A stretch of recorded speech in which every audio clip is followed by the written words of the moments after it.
LC. Yang kami hormati Bapak Kepala Dompet Duafa Hong Kong, Bapak Imam Baihaqi selaku General Manager Dompet Duafa. Yang kami hormati Ibu Rusmi, yang saya cintai para hadirin jamaah MPO Madrasah Perantau Online dimanapun berada. Baik, pertama-tama marilah kita panjatkan puji syukur kehadirat Allah Subhanahu wa Ta'ala yang telah melimpahkan rahmat beserta hidayahnya kepada kita bersama, sehingga pada kesempatan kali ini kita dapat bermuajahah di majelis online ini dalam keadaan insya Allah sehat walafiat. Amin, amin, ya Rabbal Alamin. Kedua kalinya, sholawat serta salam semoga tetap tercurahkan keharibaan beliau, junjungan kita Nabi Agung Muhammad Sallallahu Alaihi Wasallam, yang telah membawa kita seluruh umat manusia dari zaman kegelapan menuju zaman yang terang benderang, yakni ad-dinul Islam. Baiklah, di sini saya selaku pembawa acara, maka akan segera saya bacakan susunan acara pada kesempatan kali ini. Acara pertama yaitu pembukaan, disusul dengan acara kedua, pembacaan tilawatil Quran, acara ketiga sosialisasi media Dompet Duafa Hong Kong, acara keempat acara inti atau mau'izah hasanah, acara kelima tanya jawab apabila masih ada waktu, dan yang terakhir penutup atau doa. Baiklah, memasuki acara yang pertama, yaitu pembukaan. Marilah kita buka acara ini dengan bacaan Ummul Kitab. Ila hadratin Nabi Mustafa Muhammadin sallallahu alaihi wasallam wa alihi wa aswajihi wa ahlihi wa dzurriyyatihi al-Fatihah. A'udzu billahi minasyaitonir rajim. Bismillahirrahmanirrahim. Alhamdulillahi rabbil alamin. Arrahmanir rahim. Maliki yaumiddin. Iyyaka na'budu wa iyyaka nasta'in. اهدنا الصراط المستقيم صراط الذين أنعمت عليهم غير المغضوب عليهم ولا الضالين. Mudah-mudahan dengan dibacakannya Ummul Kitab tadi, acara demi acara dapat berjalan dengan baik dan mendapatkan ridho dari Allah Subhanahu wa Ta'ala, serta terhitung ibadah untuk kita semua. Amin ya rabbal alamin. Memasuki acara yang kedua, yaitu pembacaan tilawatil Quran yang akan dibacakan oleh Ukti Sulia. Kepada Ukti Sulia kami persilahkan. Mbak Sul anu kene tilawai Quran. Assalamualaikum warahmatullahi wabarakatuh. Waalaikumsalam warahmatullahi wabarakatuh.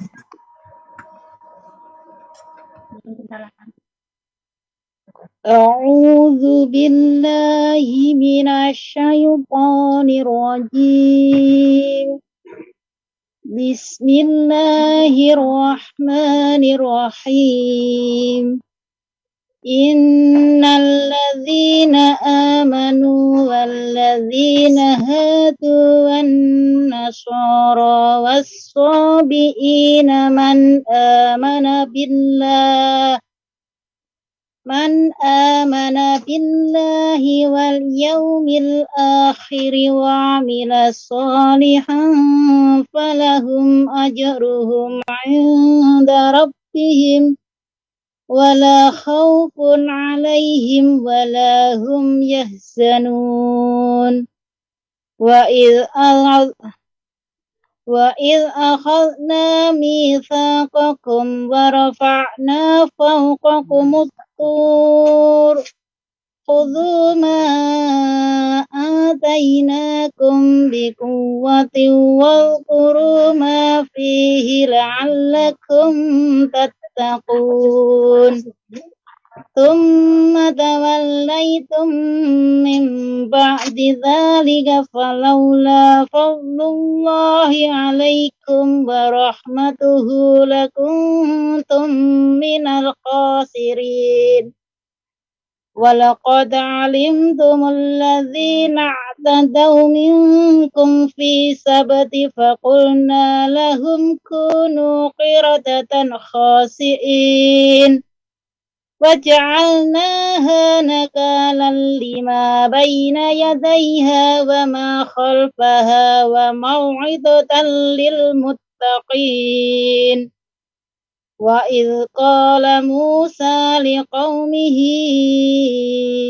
إن الله يأمركم أن تذبحوا بقرة قالوا أتتخذونه هزوا قال أعوذ بالله أن أكون من الجاهلين قالوا ادع لنا ربك يبين لنا ما هي قال إنه يقول إنها بقرة لا فرض ولا بكر عوان بين ذلك فافعلوا ما تؤمرون صدق Allahul Azim. Wabillahi taufiq wal hidayah wa ridha wal inayah. Wassalamualaikum warahmatullahi wabarakatuh. Waalaikumsalam warahmatullahi wabarakatuh. Terima kasih kami sampaikan Shadaqallahul Azim, Shadaqallahul Azim, Shadaqallahul Azim. Semoga kita semua yang mendengarkan, wabil khusus kepada yang membaca, mendapatkan syafaat kitab suci Al-Quran di yaumil qiyamah kelak. Amin, amin ya rabbal alamin. Baiklah, saudariku sekalian, perlu kami sampaikan bahwa acara ini juga disiarkan secara langsung melalui FB dan rekamannya juga akan diupload di YouTube Dompet Duafa Hongkong. Oleh karena itu, jangan lupa untuk like fanpage FB Dompet Duafa Hongkong dan juga subscribe YouTube DDHK News untuk mendapatkan informasi-informasi bermanfaat dan juga kajian-kajian yang diselenggarakan oleh Dompet Duafa Hongkong.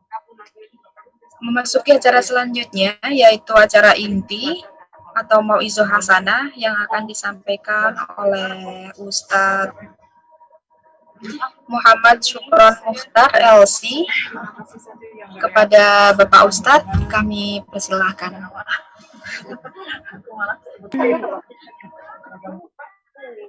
Assalamualaikum. Waalaikumsalam warahmatullahi wabarakatuh. Waalaikumsalam Waalaikumsalam warahmatullahi wabarakatuh. Suara saya jelas ya, Mbak Ainul? Jelas, Ustaz, jelas. Alhamdulillah jelas Ustaz. Baik, izin saya presentasi kurang lebih 30 menit. Jika ada yang perlu kita diskusikan, tanya jawab, maka nanti dipersilahkan.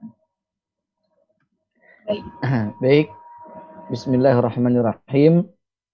Assalamualaikum warahmatullahi wabarakatuh. Waalaikumsalam Warahmatullahi wabarakatuh. Alhamdulillahirabbil alamin. Assalatu wassalamu ala asyrafil anbiya'i wal mursalin sayyidina Muhammadin wa ala alihi wa sahbihi wa man tabi'a hudahu ila yaumiddin. Ya ayyuhalladzina amanu taqullaha haqqa tuqatih wa la tamutunna illa wa antum muslimun. Ibu-ibu sekalian, ini ibu-ibu semua ya, benar Mbak Ainul ya? Atau jamaahnya ada bapaknya? Tidak Ustadz, semuanya ibu-ibu insya Allah. Insya Allah. Biar saya tidak salah. Takut nanti ada bapak dipanggil ibu jadi tidak enak. Tapi karena ini disiarkan langsung melalui Facebook Ustadz, kadang juga teman-teman di Facebook juga bisa menonton. Jadi nggak apa-apa, bapak-bapak juga disebut. Ya, terima kasih informasinya Mbak Ainul.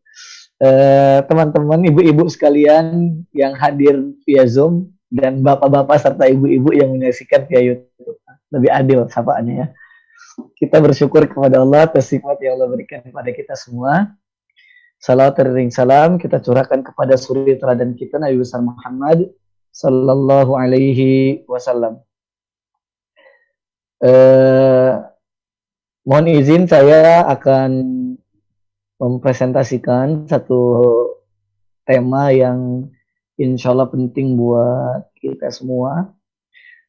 kita coba memahami ulang, memahami kembali terkait dengan Islam dan juga fitrah. Jamaah yang dimuliakan oleh Allah Subhanahu wa taala, kita bersyukur kepada Allah bahwasannya kita ditakdirkan menjadi seorang muslim dan juga muslimah. Hamba yang beriman kepada Allah dan juga Rasulnya Shallallahu Alaihi Wasallam. Ada di antara kita yang menjadi seorang muslim ataupun muslimah sejak lahir, dikarenakan kedua orang tuanya juga merupakan seorang muslim dan muslimah. Barangkali ada juga di antara kita yang memeluk agama Islam di pertengahan fase kehidupannya, atau ketika ia berproses menjadi seorang mu'allaf, yang kemudian bersaksi bahwasanya tidak ada Tuhan selain Allah dan Nabi Muhammad adalah utusan Allah. Islam dan fitrah adalah dua hal yang tidak bisa terpisahkan. Kata fitrah ini asalnya adalah bahasa Arab yang sudah terserap ke dalam bahasa Indonesia. Di dalam menyambut Hari Raya Idul Fitri, biasanya kita juga berdoa dan mengucapkan pujian, semoga kita kembali kepada fitrah. Artinya adalah semoga kita kembali kepada kesucian. Pribadi yang tidak memiliki salah dan pribadi yang tidak memiliki dosa. Atau pribadi yang bersih dari segala macam dosa. Siapa sih yang tidak ingin menjadi pribadi yang fitrah? Spirit kita atau semangat kita dalam membayar zakat fitrah, ibu-ibu sekalian, salah satunya adalah kita ingin Allah menjadikan diri kita kembali dalam keadaan fitrah. Kembali dalam keadaan yang suci. Meskipun kita sadar, kita semua adalah manusia yang penuh dengan salah dan dosa.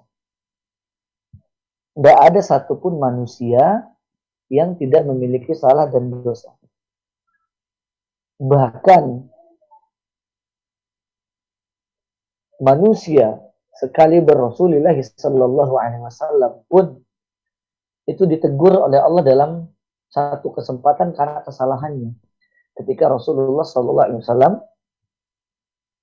memalingkan dirinya dari seorang yang ingin bertanya, ketika seorang itu bertanya kepadanya dan Rasulullah SAW sedang berupaya untuk fokus mendakwahi para pembesar Quraisy saat itu, sehingga turunlah Quran surah Abasa.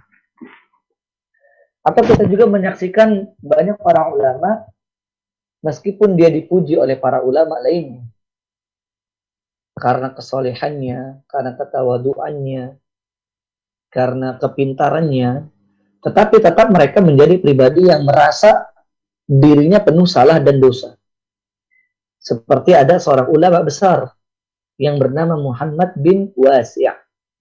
Muhammad bin Wasi' ini seseorang yang hidup tidak jauh berbeda dengan Al-Imam Al-Hasan Al-Basri.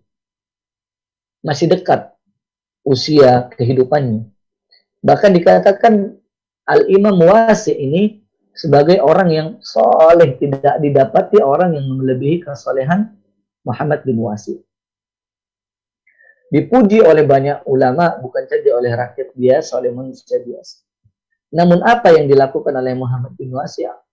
Ujian yang ia terima tidak menjadikan diri dia ongah, merasa hebat, merasa benar, saya ini orang yang layak untuk dipuji. Tetapi justru Muhammad bin Wasi' menjadi pribadi yang merasa dirinya tidak layak akan pujian tersebut, sehingga ia mengatakan, wallahi law anna yujad lidzunubi rih ma qadartum an tadnuwa minni minnat rih.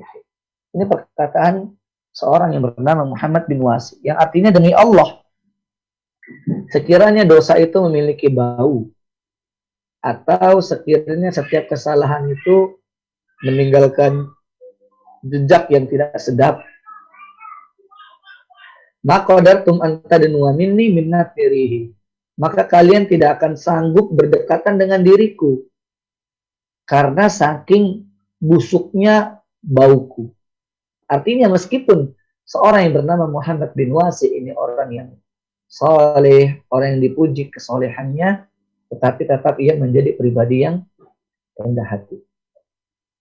Bahkan sahabat besar seperti Sayyidina Abu Bakar Siddiq. Sayyidina Abu Bakar As-Siddiq kita ketahui orang yang saleh. Bahkan kesolehannya itu satu tingkat di bawah kesolehannya Rasulullah Sallallahu Alaihi Wasallam. Sehingga pujian Rasulullah SAW kepada Sayyidina Abu Bakar adalah ama anta ya Abu Bakrin awwalu min ummati man yadkhuluna al-jannah. Lama ya tante ya. Adapun engkau wahai Ya, Abu Bakar, kata Rasulullah, engkau adalah orang pertama dari umatku yang nanti akan menginjakkan kakinya di surga. Artinya setelah Rasulullah SAW masuk ke dalam surga, menginjakkan kakinya di surga, setelahnya adalah Sayyidina Abu Bakar As-Siddiq. Luar biasa. Dia orang yang paling utama, paling pertama beriman kepada Allah dan Rasulnya. Ia orang yang menyerahkan hartanya untuk perjuangan Rasulullah SAW. Ia orang yang menemani ketika Rasulullah SAW dikejar oleh para petinggi Quraisy. Ia orang yang setia dengan Rasulullah SAW dalam keadaan apapun. Ia yang membenarkan segala berita yang datang dari Rasulullah SAW. Banyak sekali kehebatan Sayyidina Abu Bakar As-Siddiq. Namun apa yang dialami oleh Sayyidina Abu Bakar As-Siddiq ketika ia dipuji, maka ia pun mengatakan merasa dirinya tidak seperti yang dipujikan, ia pun berdoa kepada Allah Subhanahu wa taala, Allahumma innaka a'lamu minni bi nafsi wa anna a'lamu bi nafsi minhum. Allahumma ja'alni khairan mimma yadhunnun waghfir li ma la ya'lamun wa la tu'akhidni bima yaqulun. Ini doa Sayyidina Abu Bakar As-Siddiq.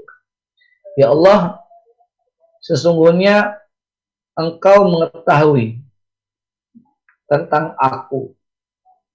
Engkau lebih tahu tentang aku daripada diriku sendiri. Ya Allah, aku lebih tahu tentang siapa aku daripada mereka yang memujiku. Allah menja'alni khairan mimma yadhunnun. Allah jadikan aku baik sebagaimana yang mereka sangkakan. Waghfir li ma la ya'lamun. Maafkanlah aku atas segala apa yang tidak mereka ketahui. Wala tu'akhidni bima yaqulun, dan jangan engkau azab aku atas apa yang telah mereka ucapkan. Artinya apa? Sayyidina Abu Bakar As-Siddiq yang memang orang suci sekalipun masih merasa dirinya tidak suci. Karena memang kita adalah hakikatnya orang yang penuh dengan salah, orang yang punya salah dan dosa siapapun kita. Oleh sebab itu, kita senang, kita berupaya untuk terus menjadi pribadi yang kembali kepada fitrah. Minimal adalah kehadiran kita dalam kehidupan, dalam keberagamaan, menjadi pribadi yang tepat berada pada lingkungan yang fitrah. Nah, mari kita simak satu hadis Nabi Sallallahu Alaihi Wasallam. Sayyidina Rasulullah Sallallahu Alaihi Wasallam mengatakan, kullu mauludin yuladu 'alal fitrah fa abawahu yuhawidanihi aw yunassiranihi. Lihat. Kata Rasulullah sallallahu alaihi wasallam, setiap manusia yang lahir, kullu mauludin yuladu 'alal fitrah, itu terlahir dalam keadaan fitrah, dalam keadaan bersih, dalam keadaan suci. Bersih apanya? Bersih badannya, suci badannya. Bersih hatinya, suci pikirannya. Hati dan pikiran serta badan dalam keadaan suci dan bersih. Ia tidak mengerti apapun, bagaikan sesuatu yang kosong. Tergantung siapa yang akan mengisinya dan dengan apa ia diisinya. Oleh sebab itu baginda Nabi SAW mengatakan, fa'abawahu yuhawidanihi aw yunassiranihi. maka kedua orang tuanya lah yang nanti menjadikan dia seorang Yahudi atau seorang yang Nasrani. Nah, kita semua, ibu-ibu sekalian yang dimuliakan Allah, adalah pribadi-pribadi yang ketika lahir dalam keadaan suci, dalam keadaan bersih, bahkan bukan sekedar tidak tahu siapa Tuhan kita. Sebelum kita lahir sudah ada perjanjian dengan Allah Subhanahu wa taala ketika Allah mengatakan kepada kita dalam bentuk yang belum dilahirkan. Alastu bi rabbikum, kata Allah. Bukankah aku Tuhan kalian? Allah Subhanahu wa taala. Kita semua mengatakan qalu, mereka mengatakan, maksudnya kita, bala syahidina. Benar ya Allah Subhanahu wa taala. Artinya adalah bahkan kita bersaksi tidak Tuhan selain Allah. Lalu mengapa Ustaz ada orang-orang yang berubah pemikirannya?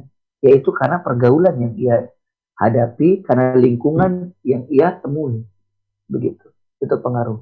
Nah, mari sama-sama kita mempertahankan diri kita dalam keadaan fitrah.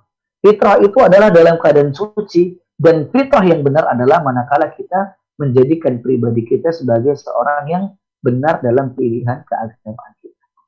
Atau bahasa lain adalah kita menjadi seorang yang beragama Islam. Sebab dalam Quran surah Ar-Rum ayat ke-30, ibu-ibu sekalian, Allah Subhanahu wa taala menegaskan, "Aqim wajhaka lid-dini hanifa fitratallahi allati fatara an-nas 'alaiha la tabdila li khalqillah dzalika ad-dinul qayyim walakinna aktsaran nasi la ya'lamun." Aqim wajhaka lid-dini hanifa, maka hadapkanlah wajahmu, kata Allah Subhanahu wa taala, lid-dini hanifa, kepada agama Allah yang lurus. Fitratallahi allati fataran nasa 'alaiha, yang merupakan dalam keadaan fitrah suci. Dan fitrah Allah Subhanahu wa taala itu telah menciptakan kita semua manusia, fataran nas 'alaiha, yang Allah menciptakan manusia alal fitrah tersebut. Artinya kita menjadi pribadi yang fitrah dalam keadaan bersih, dalam keadaan seharusnya memeluk agama Islam. La tabdila li khalqillah, tidak ada perubahan pada fitrah Allah Subhanahu wa taala. Dzalika ad-dinul qayyim, itulah agama Allah yang lurus, walakin aktsarun nasi la ya'lamun, tetapi banyak manusia yang tidak mengetahuinya. Nah, ibu-ibu sekalian yang dimuliakan oleh Allah tabaraka wa taala, kita semua ini telah dipilih oleh Allah untuk menjadi pemeluk agama yang menjadi fitrah bagi kita semua. Agama yang memenuhi standar untuk dipeluk, untuk dipilih, untuk diikuti. Karena hati kita, pikiran kita akan membenarkan bahwasanya Allah Subhanahu wa taala adalah pencipta. Pikiran kita, hati kita secara fitrah, kalau kita tidak dipengaruhi oleh pemikiran-pemikiran apapun, maka secara fitrah pun kita akan mengetahui bahwasanya Allah Subhanahu wa taala adalah yang menghidupkan juga mematikan. Allah Subhanahu wa taala yang memberi dan juga mengambil. Allah Subhanahu wa taala yang memelihara dan juga melakukan kehancuran. Ialah yang mengatur kehidupan kita, Allah Subhanahu wa taala tabaraka wa taala. Maka ketika kita memahami semua ini dalam keadaan fitrah ini, maka dengan yakin kita akan menjadikan Islam sebagai pilihan kita. Karena agama Islam adalah agama yang sesuai dengan fitrah kita semua. Fitrah sebagai seorang manusia yang berakal, fitrah sebagai seorang manusia yang memiliki hati. Begitu. Dalam Al-Quran, Allah Subhanahu wa taala mengabarkan tentang orang-orang yang mereka yang tidak beriman kepada Allah Subhanahu wa taala ketika ditanya kepada mereka, man khalaqas samawati wal ardh, siapa yang menciptakan langit dan bumi? La yaqulunna Allah, kata Allah. Mereka akan mengatakan Allah, karena fitrah kita sebagai manusia meyakini bahwasanya yang menciptakan Allah. Fitrah kita ketika kita melihat langit, ketika melihat gunung, ketika melihat pepohonan, ketika melihat sungai yang mengalir indah, ketika melihat sawah yang terhampar luas, fitrah kita sebagai manusia yang bersih akan mengatakan mustahil ini tercipta dengan sendirinya. Pasti ini ada sang penciptanya. Dan fitrah kita lebih jauh mengatakan yang menciptakan semua itu adalah Allah Subhanahu wa ta'ala. Begitu. Allah tabaraka wa ta'ala. Allah yang menciptakannya. Allah yang memeliharanya. Bahkan nanti juga Allah Subhanahu wa ta'ala yang menghancurkan. Begitu. Nah, oleh sebab itu ketika kita memeluk agama Islam, kita berada dalam keadaan yang suci, dalam keadaan yang bersih, sebab agama Islam ini agama yang sesuai dengan fitrah kita. Tersalurkan itu bagaikan magnet, ibu-ibu sekalian. Ibu pernah melihat ya ketika magnet berdekatan dengan besi, gitu ya. Apa yang terjadi? Maka akan menempel ke besi dan magnet itu. Menarik. Begitu juga fitrah dan Islam. Ketika manusia itu benar-benar belum terkotori hati dan pikirannya, sebagaimana ia dilahirkan, maka hati dan pikirannya secara fitrah akan menjadikan Islam sebagai agama pilihannya. Sebab Islam adalah agama yang fitrah dan sesuai dengan fitrahnya manusia seluruh alam. Apalagi Islam ini adalah agama yang menjadikan kesejahteraan itu untuk kehidupan kita semua. Sebab Islam adalah agama yang rahmatan lil alamin, menjadi rahmah bagi siapapun di dalam kehidupan ini. Bukan saja buat muslim itu sendiri, tetapi juga buat non-muslim. Bukan saja buat orang-orang yang taat beragama saja, tetapi orang-orang yang bermaksiat juga Allah berikan rahmatnya. Apa bukti rahmatnya Allah Subhanahu wa ta'ala? Islam itu tidak serta-merta memerangi manusia. Islam itu melarang perbuatan yang namanya terorisme. Islam itu tidak membenarkan namanya pembunuhan. Islam itu tidak membenarkan namanya pencurian, perjudian, pemerkosaan, dan segala macam bentuk yang lainnya sebagai bukti bahwasanya agama Islam itu adalah agama yang membawa rahmah buat siapapun. Tentu sebagai manusia berakal kita membenci namanya kemaksiatan, membenci namanya perjudian, perzinahan, pemerkosaan, pencurian, perampokan, kejahatan-kejahatan lainnya. Itu bertentangan dengan fitrah. Dan segala yang bertentangan dengan fitrah itu, ibu-ibu sekalian, itu diatur oleh Islam dan Islam pun melarangnya. Sebagai sebuah bukti bahwasannya Islam itu sesuai dengan fitrah kita. Benar Bu ya? Islam itu sesuai dengan fitrah kita. Maka kita bersyukur kepada Allah Subhanahu wa ta'ala.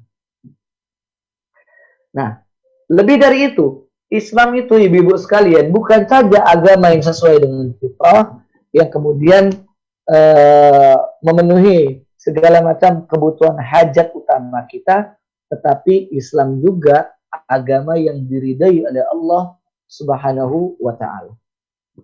Allah mengatakan dalam Quran surah Ali Imran, A'udzubillahi minasyaitonirrajim, Inna dina indallahi Islam. Sesungguhnya agama yang diridhoi di sisi Allah Subhanahu wa ta'ala adalah agama Islam. Agama yang Muhammad adalah sebagai Rasulnya. Agama yang Al-Quran adalah sebagai kitabnya. Yang Ka'bah sebagai pusat peribadatannya. Yang Idul Fitri dan Idul Adha sebagai hari rayanya. Yang Ramadan adalah sebagai bulan ibadahnya. Inilah Islam sebagai agama yang baik, agama rahmatan lil alamin, agama yang diridai oleh Allah Subhanahu wa ta'ala. Kalau kita mencari agama, keyakinan, kepercayaan selain Islam, niscaya kita tidak akan pernah menemukan satupun agama keyakinan yang sesuai dengan fitrah kita. Dalam Quran surah Ali Imran ayat ke-85 Allah Subhanahu wa ta'ala mengatakan, ini bukan Al-Imran tapi Ali Imran. Allah mengatakan, "Wa man yabtaghi ghairal islami dina fala yuqbala minhu wa huwa fil akhirati minal khasirin." Wa man yabtaghi ghairal islami dina, barang siapa yang mencari agama selain Islam, falan yuqbala minhu, maka tidak akan diterima. Wa huwa fil akhirati minal khasirin, dan nanti di akhirat dia akan menjadi manusia yang merugi. Hanya ada satu yang diterima oleh Allah Subhanahu wa taala, yaitu agama Islam. Lalu ada bertanya, Ustaz, gimana dalam keadaan orang yang tidak beriman kepada Allah, bukan seorang yang muslim, tapi dia orang yang baik. Dia orang yang rajin berbagi, orang yang tutur katanya lembut, baik. Bahkan dalam akidah kita, dalam keyakinan kita, ditegaskan bahwasanya ya mereka tetap tidak bisa menjadi penghuni surga. Karena syarat masuk surga adalah menjadi pribadi yang berstatus agama Islam. Lalu apa balasan buat perbuatan baik dia? Kan Allah adil, maka Allah akan balasnya di dunia. Gitu. Dan dijadikan peringanan akan azabnya di neraka. Tetapi meskipun diringankan, azab neraka tetaplah pedih, gitu ya. Seperti itu. Maka ini yang perlu kita yakini. Oleh sebab itu, pilihan tepat adalah ketika kita menjadi seorang yang muslim. Inilah konsep Islam yang rahmatan lil alamin, Islam yang sesuai dengan fitrah, dan konsep kesucian dalam diri manusia. Kenapa Allah Subhanahu wa taala menjadikan Islam sebagai agama yang diridhai? Sebab Islam itu adalah agama yang sempurna, yang mengatur segala bentuk hajat manusia. Tidak ada satupun urusan manusia yang tidak diatur oleh Islam. Begitu. Tidak ada satupun yang tidak diatur oleh Islam.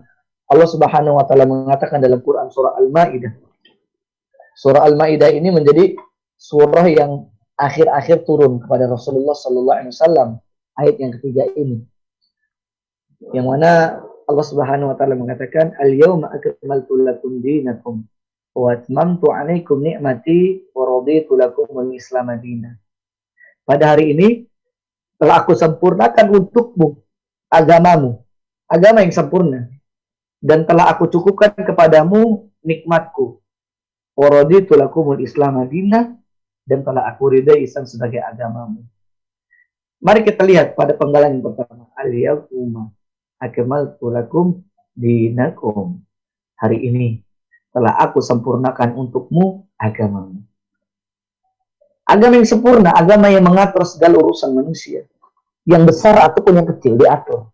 Mohon maaf, yang kecil aja diatur oleh Islam. Seperti, mohon maaf, ketika kita mau buang hajat, masuk toilet kita diatur.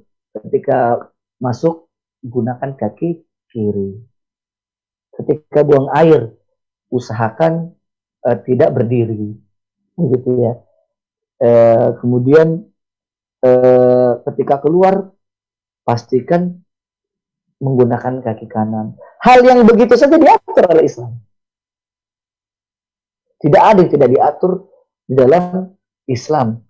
Hal yang ringan saja diatur. Sebelum tidur, pastikan berdoa kepada Allah. Dibersihkan tempat tidurnya, memohon perlindungan, bahkan bagus berwudu. Hal sepele begitu diatur di dalam Islam. Apalagi hal besar kaitan dengan ketertiban sosial, terkait dengan bunuh diri, Islam melarang. Wala tulqu biaydikum ila tahluka. Janganlah kalian menghancurkan diri kalian sendiri, melemparkan diri kalian kepada kehancuran. Itulah Islam, begitu kan? Urusan yang kecil apalagi besar tentu diatur oleh Allah Subhanahu wa taala. Maka dia urusan yang sempurna. Apa? Urusan teknologi diatur. Islam juga berbicara tentang teknologi. Islam berbicara terkait dengan ilmu sosial. Apalagi Islam berbicara terkait dengan hubungan urusan akhirat. Gitu. Nah, karenanya ibu-ibu sekalian, terakhir, kalau kita sudah sadar kita adalah menjadi pribadi yang telah dalam keadaan fitrah memeluk agama yang fitrah, sebab agama ini adalah agama yang sesuai dengan fitrah kita, agama yang diridai, dan agama yang sempurna, mengurusi segala hajat kebutuhan kita semua. Oleh sebab itu, bersyukurlah kita menjadi seorang muslim, menjadi seorang muslimah, tetapi tidak cukup dengan syukur berupa lisan saja, tetapi juga perlu bersyukur dengan hati, pikiran, dan perbuatan kita. Dalam bentuk apa? Dalam bentuk menjadikan diri kita sebagai muslim yang paripurna. Apa arti muslim paripurna? Yaitu muslim yang ideal. Muslim yang tidak saja menjadi Islam dalam bentuk KTP. Status KTP administrasinya adalah agamanya Islam. Tidak saja menjadi Islam ketika hari raya Idul Fitri. Tidak saja menjadi Islam ketika beribadah di bulan Ramadan. Tetapi dia menjadi Islam dalam setiap waktu, dalam setiap tempat, dalam setiap keadaan. Dan ini adalah perintahnya Allah Subhanahu wa taala dalam segala urusan. Allah berfirman, "Ya ayyuhalladzina amanu dukhulu fis-silmi kaffah wa la tattabi'u khutuwati syaitan innahu lakum aduwwum mubin." Kata Allah, wahai orang-orang yang beriman, masuklah kalian ke dalam agama Islam secara menyeluruh dan janganlah kalian ikuti langkah-langkah syaitan, karena sesungguhnya syaitan itu adalah musuh yang nyata bagi.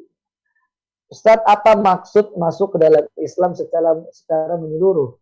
Maksudnya adalah menjadikan semua urusan kita itu berorientasikan kepada Islam. Tidak saja nama kita Islami. Nama saya Muhammad Syukron Mukhtar. Wah, Islami sekali. Tidak saja dalam bentuk pakaian. Saya pakai baju koko, saya pakai kopiah. Tidak cukup dengan itu. Tidak saja dalam bentuk KTP. Di KTP saya tertulis agama Islam. Tetapi lebih dari itu, cara berpikir kita harus cara berpikir Islam. Cara kita belajar harus cara belajarnya Islam.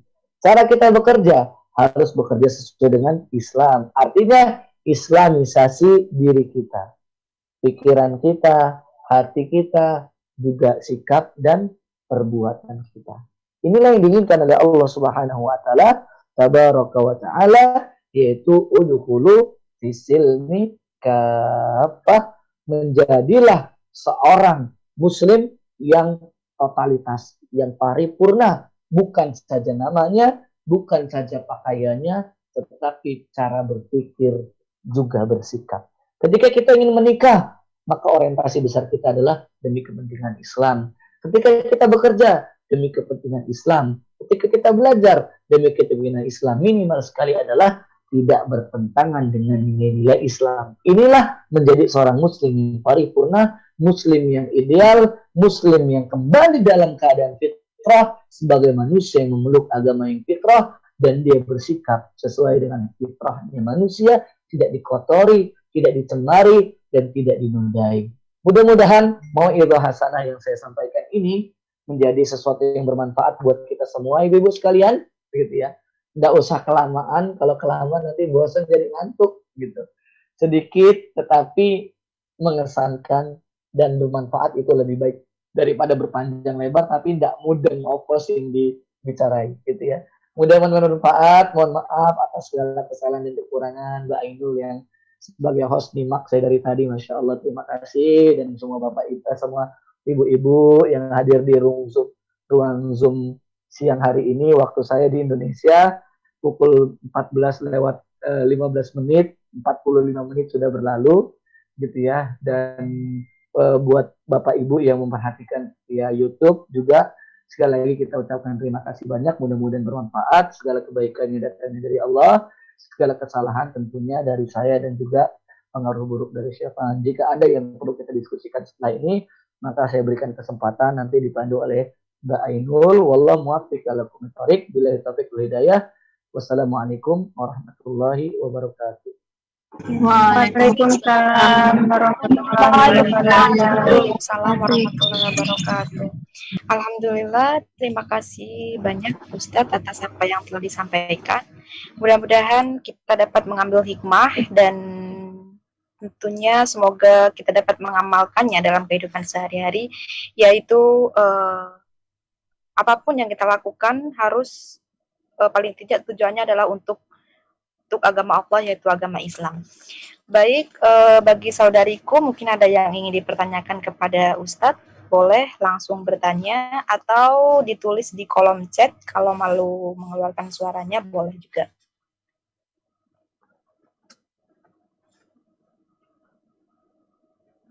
Adakah yang mau bertanya? Ya, saya Astri. Oh iya Mbak Sulastri, monggo. Ya, ya, assalamualaikum warahmatullahi wabarakatuh. Waalaikumsalam warahmatullahi wabarakatuh. Iya, ini mulai pertanyaan ya, Mbak ya? Iya. Ya, Ya. boleh langsung bertanya kepada Ustaz. Ya maaf Pak Ustadz, saya mau tanya, kemarin kan orang tua saya kan selama 2 tahun sakit, terus sekarang meninggal.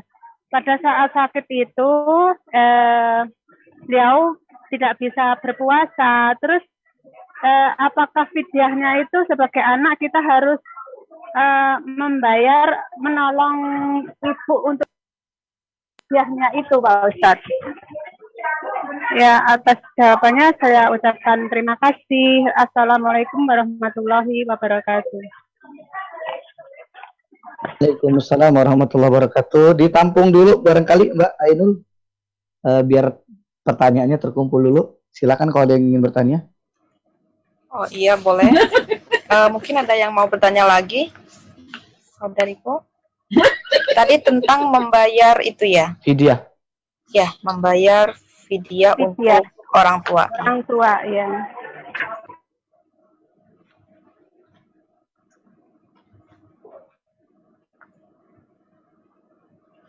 Monggo ada lagi? Kalau tidak ada maka saya perlu jawab dulu. Tapi kalau ada didengarkan dulu, ditampung biar sekalian.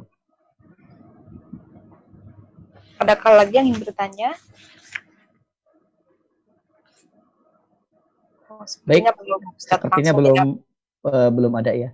Baik, Mbak tuanya wafat. Dan yang wafat itu kurang lebih 2 tahun dalam keadaan sakit. Yang artinya tidak sanggup untuk melaksanakan ibadah puasa. Nah, setelah sampai wafat ternyata belum dibayarkan fidyahnya.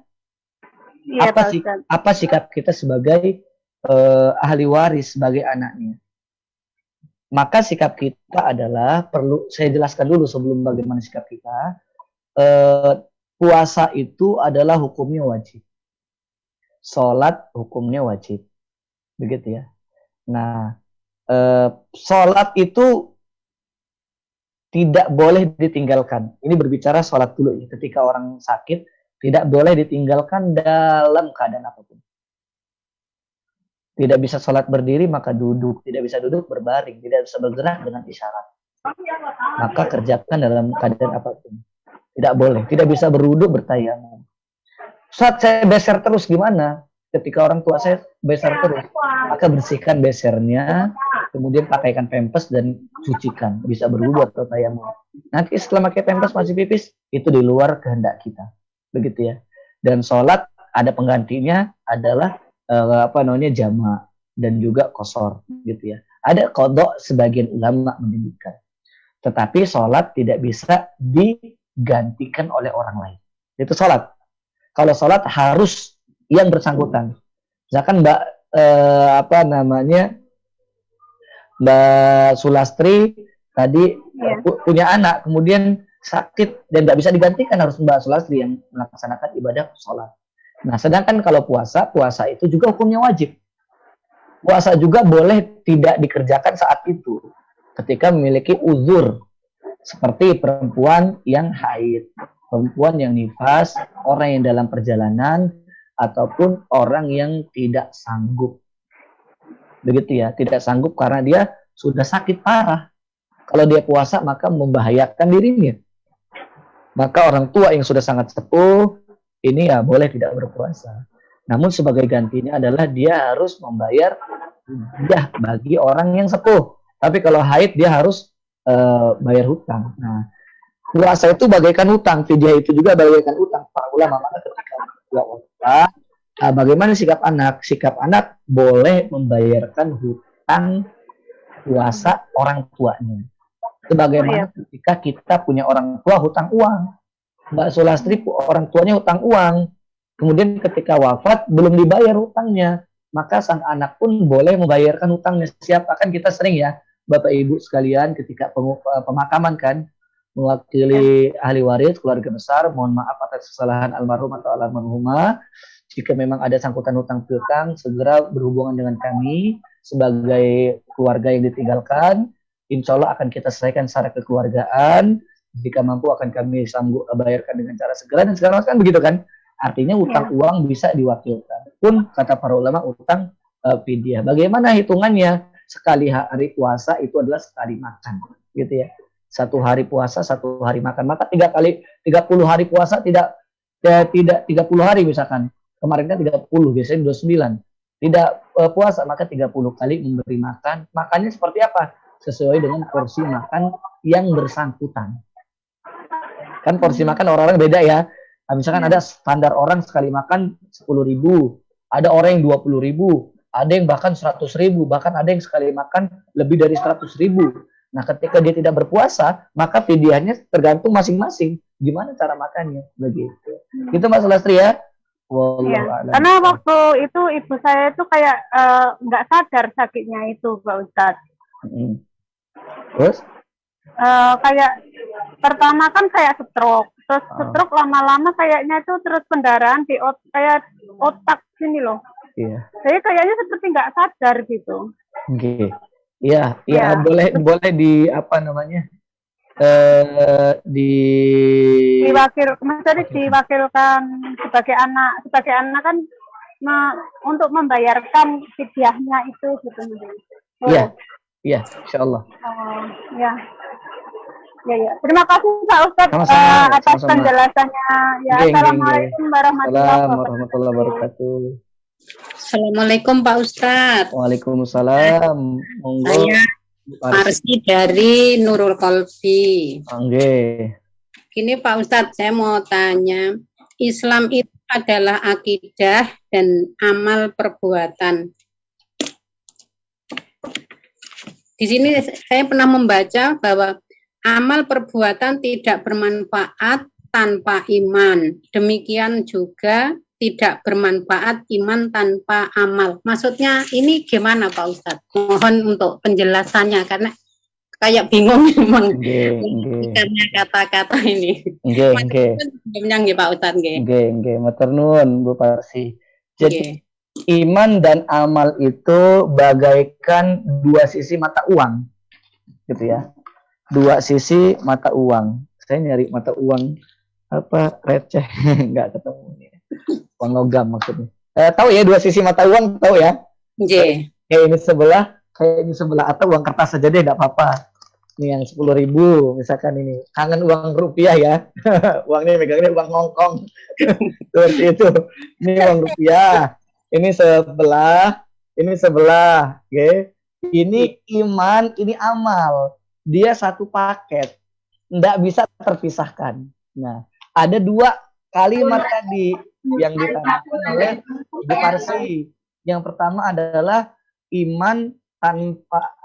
amal tanpa iman tak ada manfaat. Sebagaimana iman tanpa amal juga tak ada guna, begitu kan? Nah, yang pertama terkait amal tanpa iman itu seperti apa? Amal tanpa iman itu bagaikan orang-orang yang tidak memeluk agama Islam. Bu ya. Tapi dia rajin loh, kayak tadi yang saya sampaikan. Dia berbagi nasi, kemudian dia kerja bakti, dia bersihin jalan. Itu amal baik bukan? Amal baik toh. Kemudian dia nolong orang, ibu-ibu yang sepuh nyebrang jalan. Itu kan orang baik gitu ya. Bantu tetangga yang susah, nganterin ke rumah sakit. Baik enggak? Itu baik. Baik. Tetapi dia bukan orang yang beriman kepada Allah. Maka itu adalah amal tanpa iman. Maka bagaimana cara buahnya dia manfaatnya? Manfaatnya balasannya dunia saja. Dia dikasih tambahan rezekinya. Karena Allah adil. Nggak mungkin, karena dia bukan muslim, nggak dibalas. Allah nggak adil berarti kan? Tapi Allah adil. Karena Allah adil diberi balasan. Tapi balasannya di dunia saja. Ini yang pertama, Bu. Kemudian yang kedua adalah iman tanpa ilmu tak ada manfaatnya.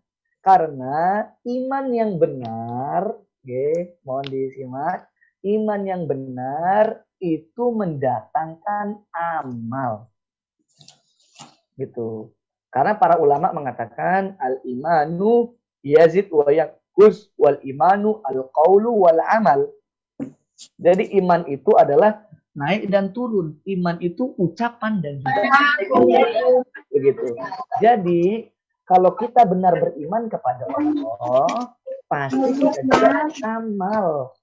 Karena bukti dari iman itu adalah amal. Gitu. Sama seperti mohon maaf, Islam misalkan Rasul mengatakan la hubba illa ba'da nikah. Tidak ada cinta kecuali setelah pernikahan. Bukti cinta itu adalah menikah. Kalau cinta tidak menikah itu cinta-cintaan, ujung-ujungnya perzinahan. Percayalah, gitu ya. Mulai dari lihat bareng, jalan bareng, pegangan bareng, akhirnya perzinahan. Itu udah banyak kasusnya. Gak, Bu? Gitu. Artinya cinta yang benar adalah kalau benar-benar cinta nikahi, bukan ajak pacaran, gitu kan? Nah, itu sehingga ada omongan tuh, kalau kamu benar-benar cinta kepada seorang, jangan berikan bunga, jangan berikan coklat, tapi datangi kedua orang tuanya, lamar dia, dan salaman dengan orang tuanya, seraya mengatakan, saya terima nikahnya. Itu bukti dia cinta. Nah, bukti iman juga, saya beriman kepada Allah. Benar nggak nih imannya? Kata Allah kan, kalau benar, gimana sholatnya? Kan gitu. Kalau benar, gimana puasanya? Kalau ngaku iman, tapi tidak sholat, tapi bermaksiat, berarti imannya abal-abal. Ya, paham Bu ya? Iman tanpa iman. Terima kasih atas penjelasannya, Pak. Sama-sama Bu. Wallahu a'lam bishawab.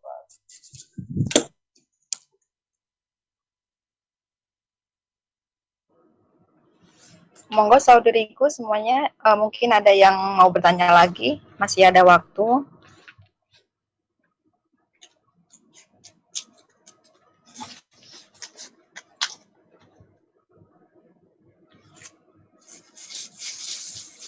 Kalau tidak ada, saya ingin bertanya, Ustaz.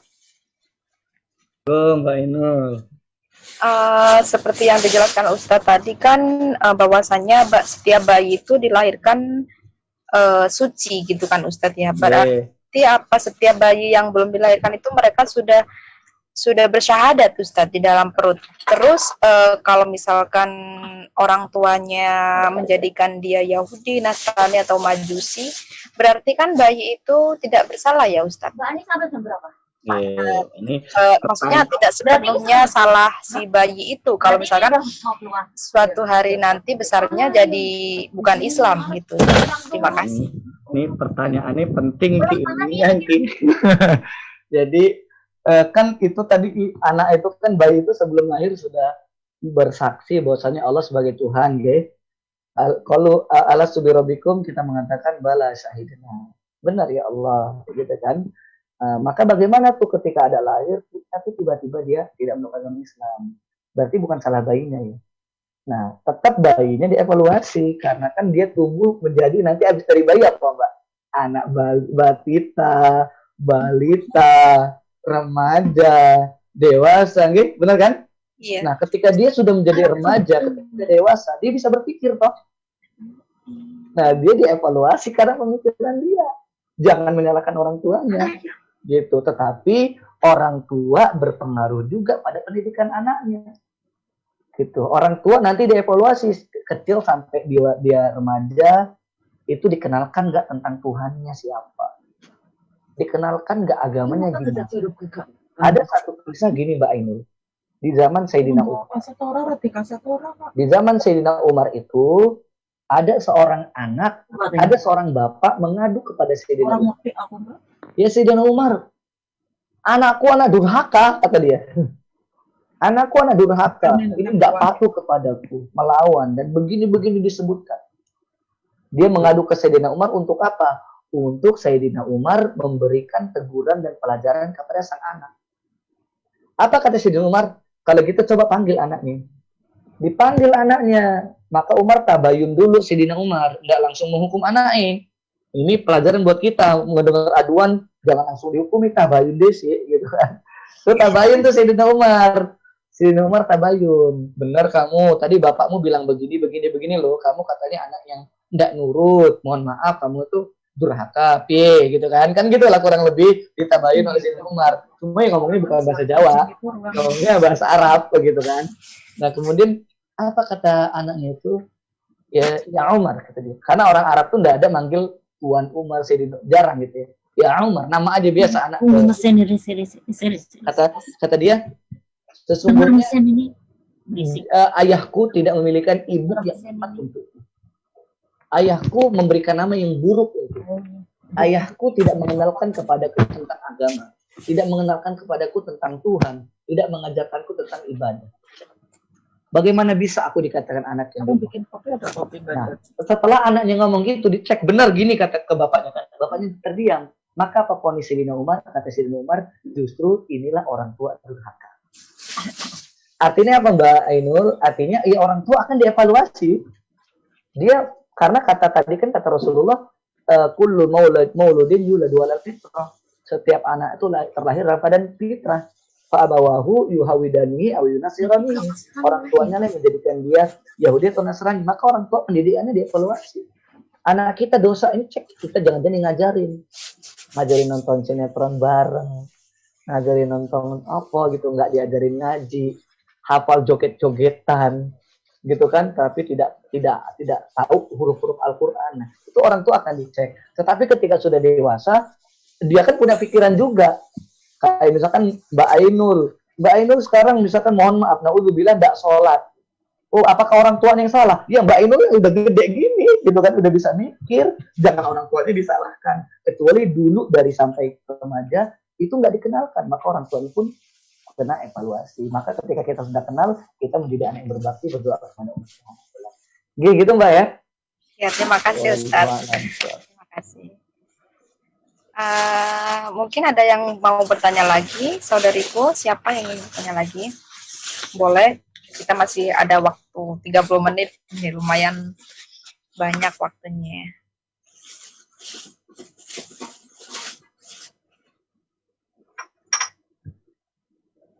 Monggo ibu-ibu, bapak sekalian kalau ada. Kalau enggak ada, yang dosa diadadain. Ini jamaahnya kayaknya sama seperti yang saya beberapa hari yang lalu ya? Iya Ustadz. Oh, masih. Masya Allah, ya senang, alhamdulillah. Jadi hafal lama-lama nih orang-orangnya. Kalau sering. Ustadz pernah ke Hong Kong? Belum Mbak, belum. Oh. Mudah-mudahan suatu saat kita ketemu di Hong Kong. Amin. Amin, ya Allah. Amin, amin. Monggo kalau ada yang ingin bertanya lagi. Assalamualaikum warahmatullahi wabarakatuh. Waalaikumsalam warahmatullahi wabarakatuh. Mbak Supartini. Kedengeran Mbak, monggo. Ini Ustaz, kenapa penduduk neraka itu kebanyakan perempuan, sedangkan perempuan itu katanya derajatnya lebih tinggi. Terima kasih. Wassalamualaikum warahmatullahi wabarakatuh. Gimana penduduk apa? Penduduk neraka kan katanya kebanyakan dari perempuan. Nah, sedangkan perempuan itu kan katanya kedudukannya itu lebih tinggi. Itu gimana Ustaz? Jadi terima kasih. Ini khawatir jangan-jangan aku penghuni neraka katanya. Jadi begini Mbak, ibu-ibu sekalian, ibu Solihah. Penghuni neraka kebanyakan perempuan, benar atau tidak? Benar. Sebagaimana penduduk surga banyakkan perempuan. Paham maksudnya? Kenapa? Karena di dunia banyaknya perempuan, gitu loh. Paham gak? Jadi bukan saja penghuni neraka yang banyak perempuannya, tapi penghuni surga juga banyak perempuannya. Karena ini pelajaran untuk perempuan, bukan berarti menghinakan perempuan. Perempuan itu kan manusia mulia. Sehingga ada perkataan ulama, kenapa perempuan itu diciptakan dari tulang rusuk. Dekat dengan hati. Dia tidak diciptakan dari tulang otak atau tulang kaki. Kenapa? Perempuan tidak dijadikan tulang otak, tulang dari kepala agar dia tidak meninggi. Perempuan tidak diciptakan dari tulang kaki agar dia tidak di bawah diinjak-injak. Tapi perempuan diciptakan dari tulang rusuk, dekat dengan hati untuk disayangi dan dicintai. Dia dihormati. Itu perempuan. Perempuan itu manusia yang paling mulia, makhluk Allah yang mulia. Benar. Saya jelaskan dulu. Sehingga ada perkataan begini. Ma'akroman nisa. Betapa mulianya perempuan. Indama takunu ibnatan taftahul jannah li abawaiha. Ketika dia menjadi anak-anak, perempuan itu membuka pintu surga buat kedua orang tuanya. Karena ada hadis Nabi, Siapa yang melihara 2-3 anak perempuan menjadi anak yang tumbuh soleh dan baik, maka dia dimasukkan ke surga. Wa indama takunu zaujatan, dan wanita ketika tumbuh menjadi dewasa dan menjadi seorang istri, tukmilu nisfa diniha, tukmilu nisfa dini zaujiha, ia menyempurnakan separuh agama suaminya. Mulia enggak? Mulia. Wa indama takunu ibnatan, dan ketika seorang wanita menjadi ibu, al jannah takta aqdamiha, surga itu berada di bawah telapak kakinya. Mulia. Dari bayi udah mulia, dewasa mulia, nyampe ibu-ibu, nenek-nenek keriput pun masih mulia. Nah, maksudnya kenapa di neraka banyak wanita? Karena memang di dunia banyak wanita. Di surga pun banyak wanita. Artinya apa? Ini pelajaran buat kaum wanita, ibu-ibu sekalian. Mudah sekali bagi ibu-ibu dan mbak-mbak di sini untuk masuk neraka. Sebagaimana mudah juga untuk masuk surga. Gitu kan? Mohon maaf, wanita itu mulia. Kenapa disuruh menutup aurat? Karena mulia. Begitu kan? Kok Ustaz bisa banyak di neraka? Ya contohnya aja, masang foto di Instagram yang berbau porno misalkan, na'udzubillah, yang mengundang syahwat laki-laki. Kemudian berapa lama itu ada di media, berapa banyak dosa jariah dia? Benar enggak? Betapa banyak dosa jariah dia? Maka ke nerakanya banyak. Begitu. Pun di surganya banyak. Kata para ulama, al-ummahat madrasatul ula. Ibu-ibu itu adalah sekolah pertama dari anak buat anaknya, yang mengajarkan siapa Tuhannya, Allah, siapa nabinya, Muhammad, apa agamanya, Islam, berapa sholatnya, 5, diajarin sampai anaknya tumbuh remaja, tumbuh dewasa, menjalankan itu semua, pahalanya terus ngalir. Maka di surga pun banyak ibu-ibu perempuan. Artinya apa? Artinya hati-hati, mudah untuk ke surga, sebagaimana juga mudah untuk ke neraka. Begitu Bu ya, tetap semangat Bu. Manusia mulia. Terima kasih Ustaz.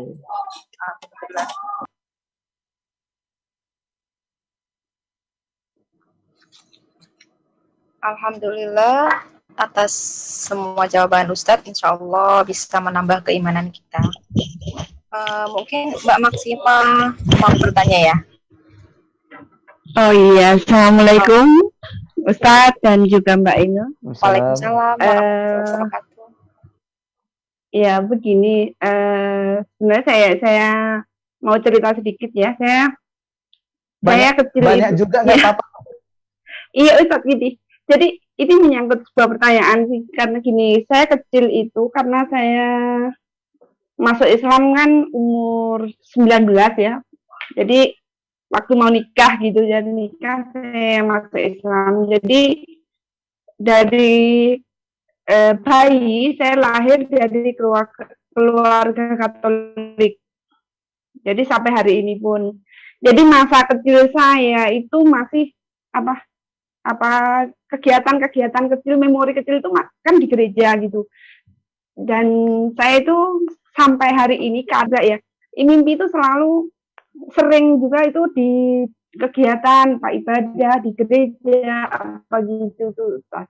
Jadi saya mau minta saran gimana biar karena jadi merasa bersalah, kadang merasa takut gitu. Padahal sudah lama juga saya masuk Islam, tapi kenapa mimpi-mimpi masa kecil, mimpi-mimpi di kanak-kanak itu selalu hadir itu. Terima kasih. Oke. Pertama saya ingin mengucapkan selamat kepada Bu Maksima. Sudah berapa tahun tuh, dari 19 tahun sampai sekarang sepertinya 20 tahun ya. Baru setahun. Alhamdulillah sudah lebih. Oke. Bersyukur kepada Allah diberikan hidayah dari Allah. Pertama, hidayah itu mahal harganya. Jangan digadaikan. Sudah dipilih oleh Allah untuk menjadi muslimah, sebelumnya menjadi seorang yang beragama Katolik, maka jaga nih nikmat dari Allah. Jangan jadi sampai lepas. Kemudian, apa sih yang terjadi Pak Ustadz? Kok saya itu teringat masa kecil saya ketika di gereja, ketika bermain dengan suster barangkali ya. ketika bercanda Iya, dengan pastor dan segala macam. Begini, Mbak Maksima, karena masa kanak-kanak itu adalah masa yang memang menyenangkan. Ini kalau ditanya satu-satu, Mbak Ainul, Bu Mujiati, ini saya sebut yang ada videonya aja, yang hidup videonya, gitu ya. Ketika ditanya, Mbak, apa namanya, pengen kembali ke masa kapan? Ini rata-rata pengen kembali ke masa kanak-kanak. Nggak punya salah, bahagia, kan begitu kan? Main apa namanya seru dengan teman-teman, pulang kalau sudah dipanggil, dipukul baru pulang, kan gitu. Iya, Seneng betul. rasanya, memang bahagia. Ketawa bareng dengan teman, berantem pukul-pukulan pagi, siang sudah ketawa bareng lagi. Siapa yang nggak kangen masa kanak-kanak? Kan begitu kan? Makanya kita juga ketika sudah menjadi orang tua melihat anak-anak kan gemes, seneng. Bahkan dia salah pun kita maafkan. Karena memang anak kecil itu yang menggemaskan. Bahkan ada ibu-ibu yang punya anak, kok anakku cepat gede sih? Pengennya anaknya kecil terus kan, supaya ngelihatnya gemes terus. Artinya memang masa kanak-kanak itu adalah masa yang membahagiakan. Maka wajar kalau Bu Maksima kemudian teringat masa kanak-kanaknya. Begitu kan? Yang lain pun barangkali terpikir ketika ngeliat foto di Facebook, ngeliat ya Allah enak banget gitu kan, kayak dulu lagi main di kampung, main di sawah, nggak mikirin anak lawan, nggak punya gesekan dengan teman, kan begitu kan? Kan memang anak-anak puja, maka senang dengan anak-anak, maka wajar pertama itu. Jadi sikapi biasa aja itu apa yang dipikirkan oleh Bu Maksima berupa mimpi, berupa ingatan tentang masa kecil. Nah, lalu bagaimana untuk mempertahankan agama ini? Jangan sampai kan tadi sudah masuk Islam, na'udzubillah keluar lagi, jangan sampai begitu kan? Tetap menjadi seorang muslimah. Caranya adalah sibukkan diri dengan kegiatan-kegiatan Islam yang membahagiakan. Gitu. Jadi nanti pikiran kita tentang Islam aja. Islam tuh enak lo, buka puasa bareng, seru tukar makanan gitu kan. Islam tuh enak, lu ada games-games yang bahagia. Maka kita juga harus buat setting, ngaji itu enak. Ngaji itu jangan menegangkan. Bang, kayak orang di sidang, ojo gitu kan. Ngaji itu kalau bisa kita senang, kita bahagia, ilmu kita bertambah, pahala kita bertambah. Gitu kan? Maka ini juga PR buat para komunitas. Di sini banyak komunitas gitu ya. Banyak komunitas yang tergabung dalam pengajian ini. Maka kegiatan-kegiatan juga buat kegiatan yang menyenangkan, makan bareng, jalan-jalan bareng, barangkali kan, atau lain sebagainya. Maka nanti kenangan-kenangan juga, memori kita akan mengingat hal-hal yang menyenangkan itu. Gitu Maksima ya. Insya Allah itu bukan bertanda buruk, itu biasa saja sebagaimana yang lain pun teringat terkait masa anak-anak dulu. Wallahu a'lam bishawab. Terima kasih Ustaz atas penjelasannya. Yes, Terima kasih juga untuk waktunya Mbak Ainul. Assalamualaikum. Iya, sama-sama Ibu. Waalaikumsalam warahmatullahi wabarakatuh. Adakah lagi yang ingin bertanya, saudariku? Assalamualaikum warahmatullahi wabarakatuh. Waalaikumsalam warahmatullahi wabarakatuh. Iya, Mbak Nur Halimah. Monggo pertanyaannya. Saya nggak bertanya, minta doanya untuk kakak saya kemarin meninggal dunia dan kakak istrinya COVID-19 dan juga ibu saya baru meninggal dunia 4 hari. Mohon doanya dari semuanya, semoga terima kasih. Oke, buat Nur Halimah, kita doakan buat semua orang yang sedang musibah. Pertama, kita turut prihatin dan turut berduka cita atas musibah yang dialami, yang dirasakan oleh Bu Nur Halimah atas kepergian keluarga, saudara, dan kerabatnya. Memang masa-masa saat ini adalah masa yang sangat mencekam di Indonesia. Ibu sekalian, hampir setiap hari handphone saya ini membaca informasi tentang berita orang yang wafat di grup WhatsApp. Di grup WhatsApp. Hari ini aja ada berapa orang yang meninggal karena COVID. COVID lagi meninggi. Di Jakarta, di Jawa dan Bali sedang ada namanya PPKM, pembatasan, tidak boleh banyak aktivitas dan segala macam, kantor semua WFH 100% dari rumah bekerja.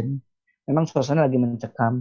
Nah, karenanya kita tetap perlu mendoakan semua sambil jaga diri buat semua. Nanti di akhir kita akan berdoa buat semua yang sakit, buat semua yang wafat, buat kita semua mudah-mudahan diberi keberkahan dari Allah. Namun pada kesempatan kali ini mari sama-sama kita kirimkan surah Al-Fatihah buat yang tadi disebutkan oleh Bun Har Alimah, mudah-mudahan dilapangkan kuburnya, diterima amal ibadahnya, dijadikan surga adalah tempat terakhirnya. Al-Hadiniyah wa ala kulli niyatin shalihah.